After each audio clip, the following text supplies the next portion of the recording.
I live in Argentina, so today hang out with me while I do a little cleanup, and we're gonna do a Argentinian asado, and I'm gonna tell you why I like the oil and gas industry, specifically why I like international work in the oil and gas industry. I realized after recording this that it was just going to be too long of a video to do the entire asado, so I'm just going to build the fire here, do a little cleanup, set up a fan while I talk about some of the reasons why I like the oil and gas industry. One of the first reasons that I got out of Canada and decided to try to make it overseas as an oil and gas professional was simply because I was sick and tired of paying taxes for a government that wasn't representing my interests. I never saw a policy put in place that I agreed with and thought, well, if I don't like what they're doing, why would I fund it? Why would I put my hard-earned labor into that?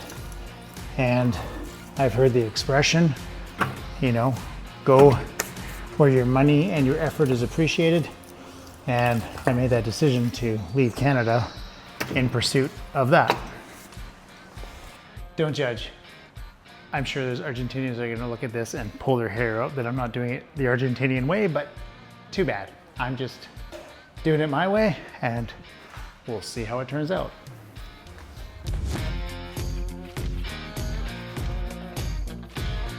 All right, I know it's not Outdoor Boys, but it's kind of the next best thing.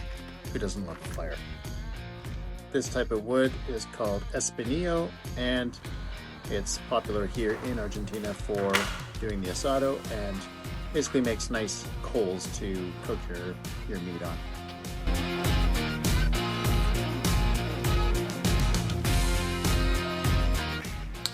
Look at that. I think it's gonna be just fine. Good old egg cartons.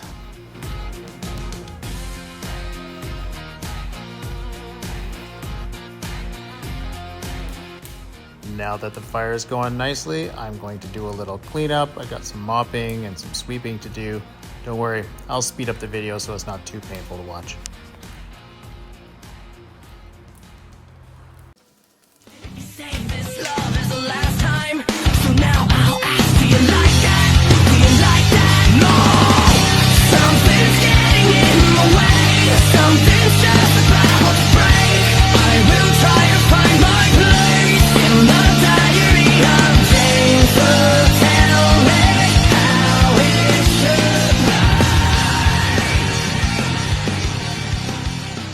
One of the many benefits of working internationally is the steady work.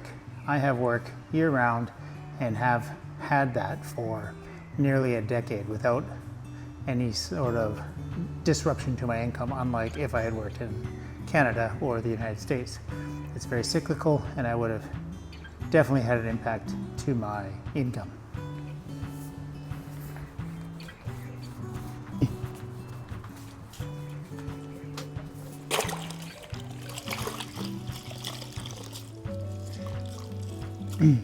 I don't want to wear flip-flops, and I want my daughter to be able to crawl around out here.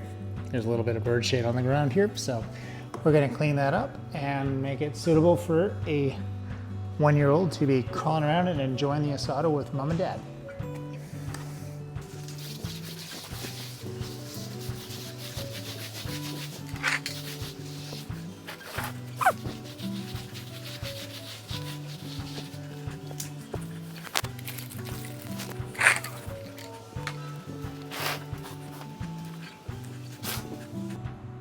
I'm sure you've heard the expression, absence makes the heart grow fonder. Nothing could be more true or representative of the oil industry. Whether it's 2 weeks away or a month or 5 weeks, there's nothing sweeter than coming home, and that time that you're away really makes you appreciate how good it is to come home. I work a 28-28 schedule, so every 56 days I get that excitement build up, knowing that I get to go home, and I walk in the door and my wife greets me, and it is something very special and something that you only can appreciate if you're away a lot. So I think the 9 to 5 people have their weekends and they spend a lot of that time doing chores, but they don't actually get that long-term absence where they get to come home and just truly appreciate it. I'll admit, the left-handed thread threw me for a bit, but you know, we're making progress.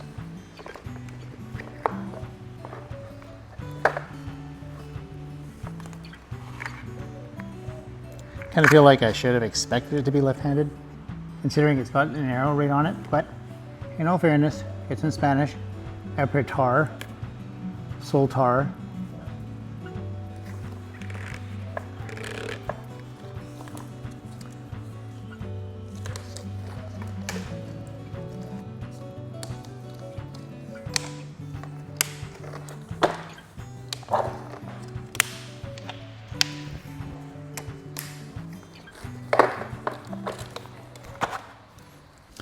Another major benefit of working internationally is that I get to be home for 6 months a year.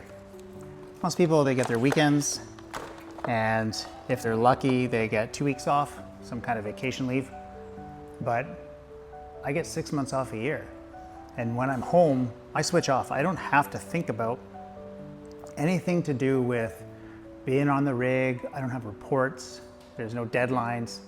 I hop in the plane, I can forget about it for 28 days, come home, spend time with my family, and you know, I don't have to think about it until I go back to work 28 days later, and then I can put 28 days worth of 100% effort in.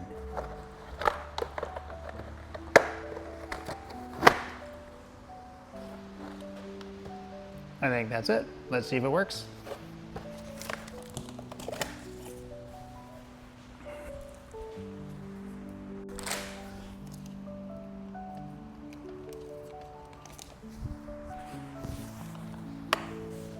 Oh, success.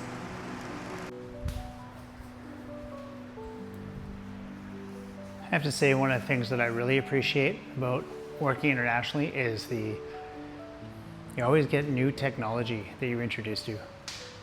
A lot of the times I found in Canada, everything was stagnant. It was the same wells, the same thing, very routine, nothing new.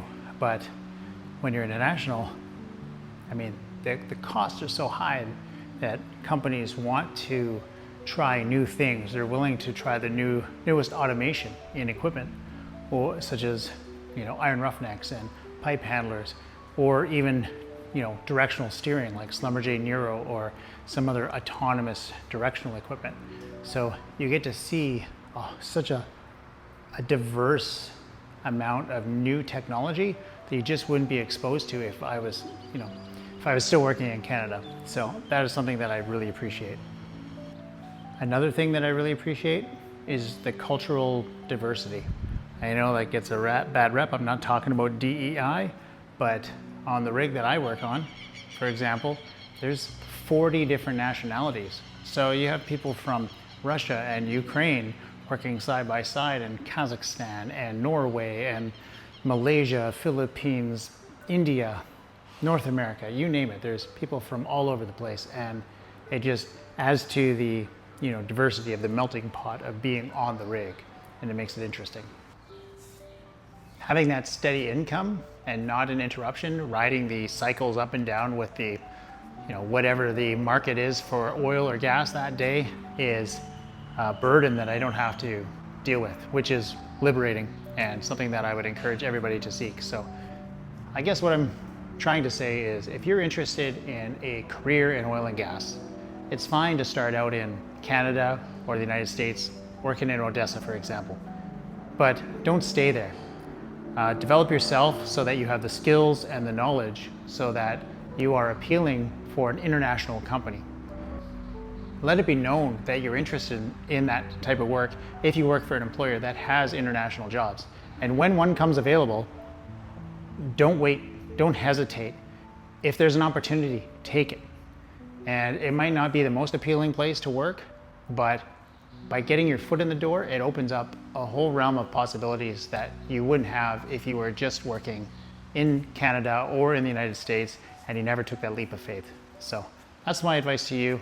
And in my next video, I'm going to talk about scams that fake employers will try to lure you into to take advantage of your desire to have an international oil career.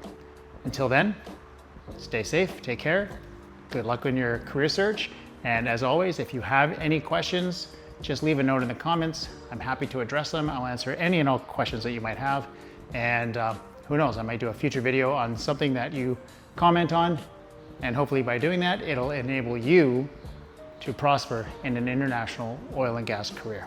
Thanks for listening.